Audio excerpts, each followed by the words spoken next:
spent an hour in this room and an hour in another room talking to the Year 9 and 10 students, and the topic of my talks yesterday were about outrage, particularly how to use those feelings of outrage to do something meaningful.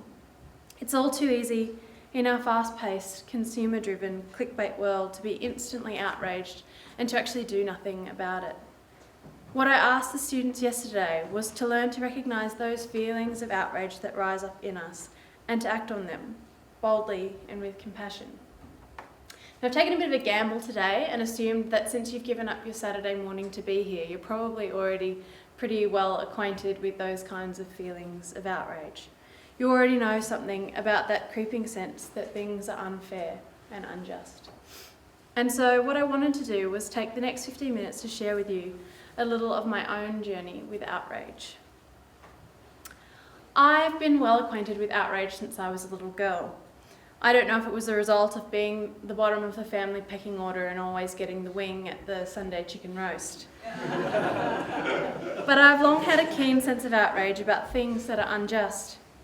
I grew up in an era of Aboriginal deaths in custody, of looming trade union disputes in my very small mining town community, of September 11, of the Cronulla riots.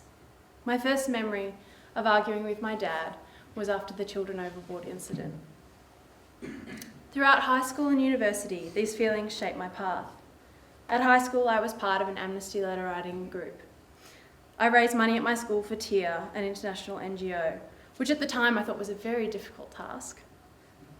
I consumed media, books, movies, documentaries about other parts of the world, the struggles of folk in other places.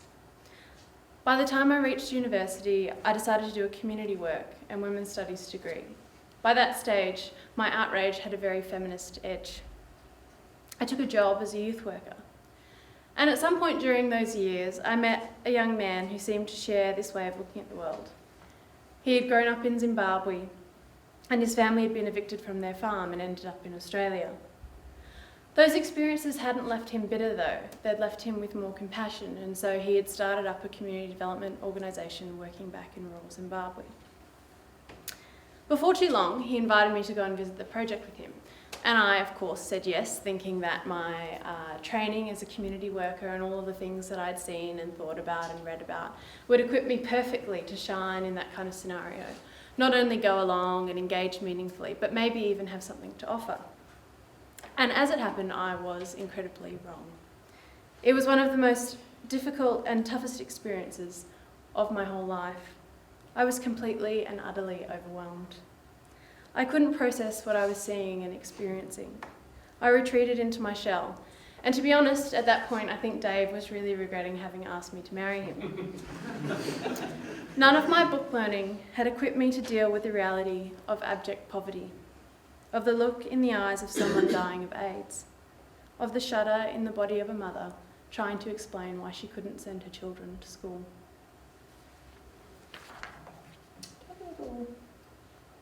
Clicker.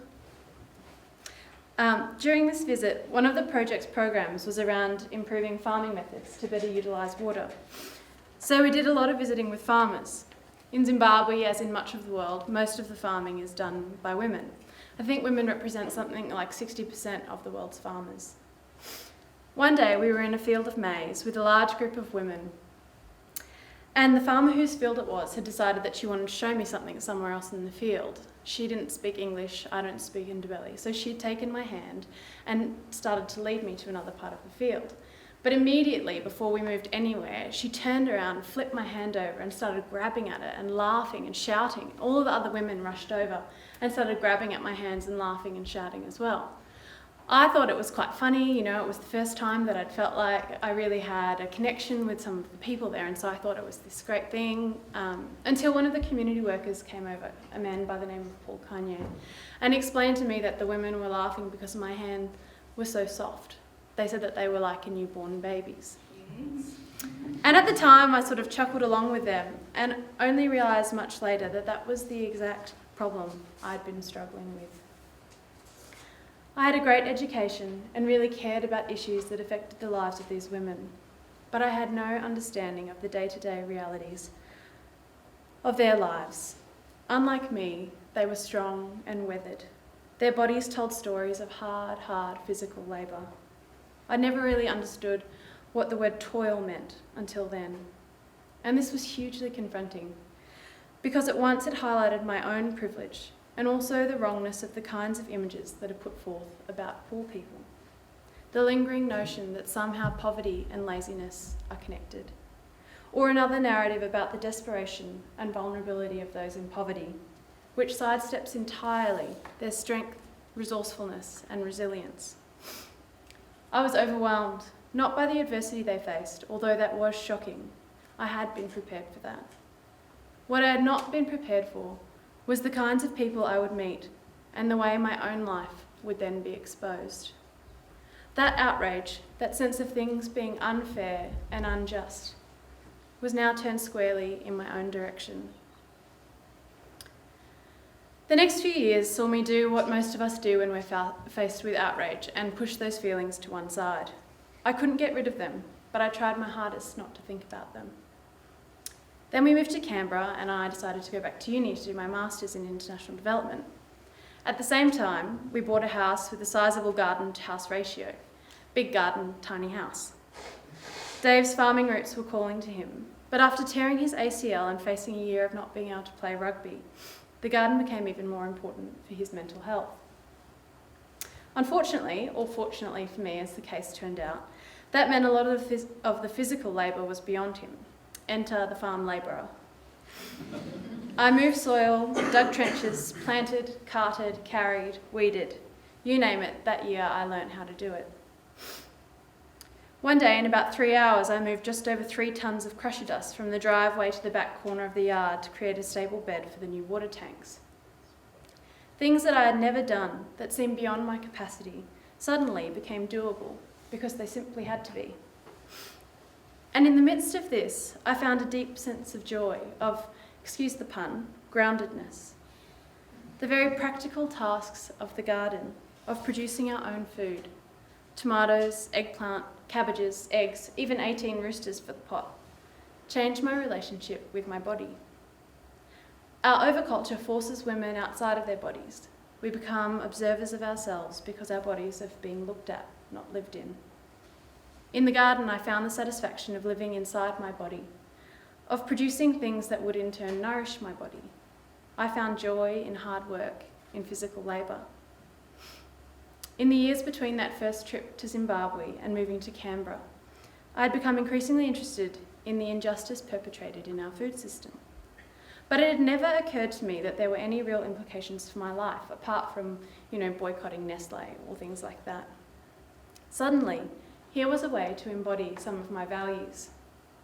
Not only did gardening give me a sense of satisfaction in using my body, it also allowed me to enact some of my values very practically.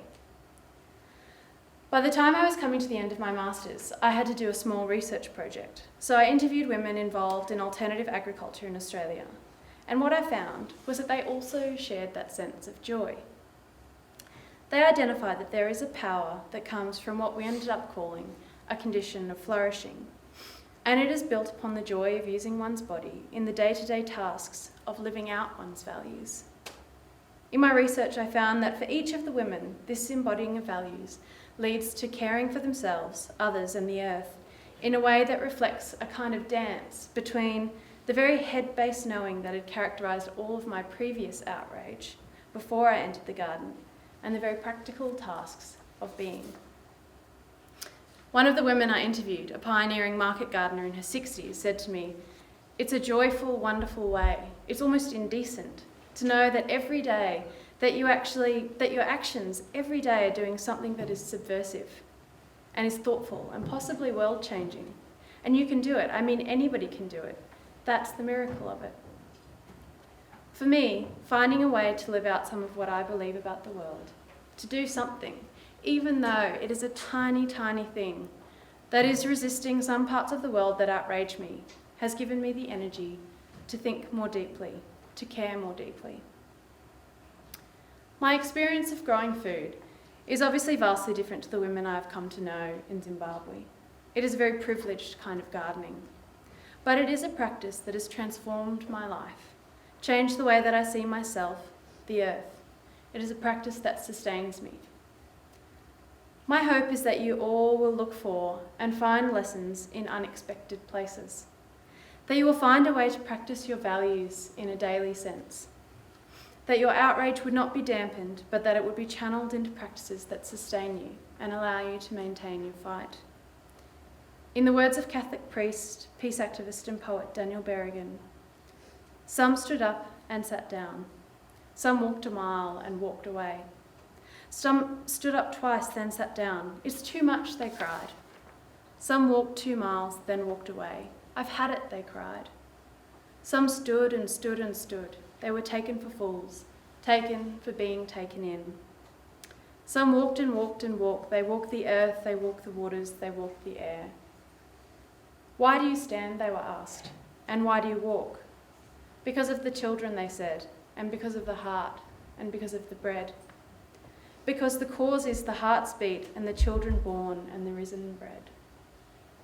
My hope is that you will find in your own life daily practices that sustain you to keep standing, to keep walking, to keep your outrage alive.